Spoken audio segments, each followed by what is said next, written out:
គ្រោះថ្នាក់ចរាចរណ៍រវាងរថយន្តដឹកកម្មករជាមួយរថយន្តដឹកទំនិញ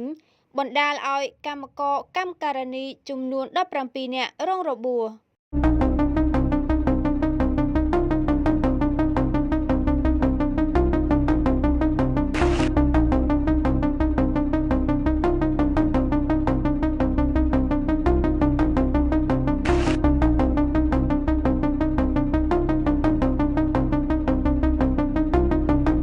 ខេត្តស្វាយរៀង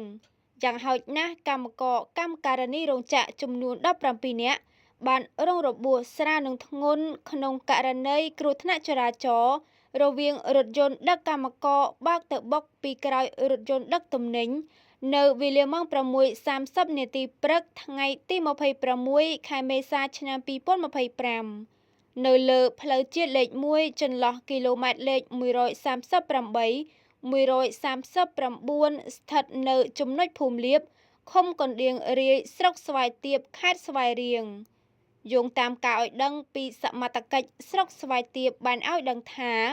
នៅមុនពេលកើតហេតុមានរថយន្ត45កៅអី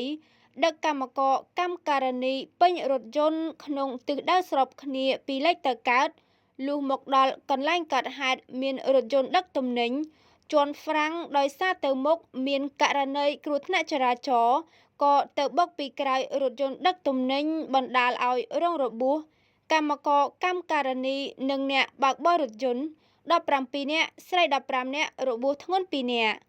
អ្នកបើកបររថយន្តត្រូវបានឃាត់ខ្លួនទៅអធិការដ្ឋាននគរបាលស្រុកស្វាយទាបឯមធ្យោបាយរថយន្តទាំងពីរគ្រឿងយកទៅរក្សាទុកនៅអធិការដ្ឋាននគរបាលស្រុកស្វាយទាបចំពោះមូលហេតុសមត្ថកិច្ចបានបញ្ជាក់ថាដោយសារតែអ្នកបើកបររថយន្តដឹកកម្មករពាក់ស្លាកលេខភ្នំពេញ 3 10 47 មិនគោរពសិទ្ធិខ្វះគម្លាតសុវត្ថិភាព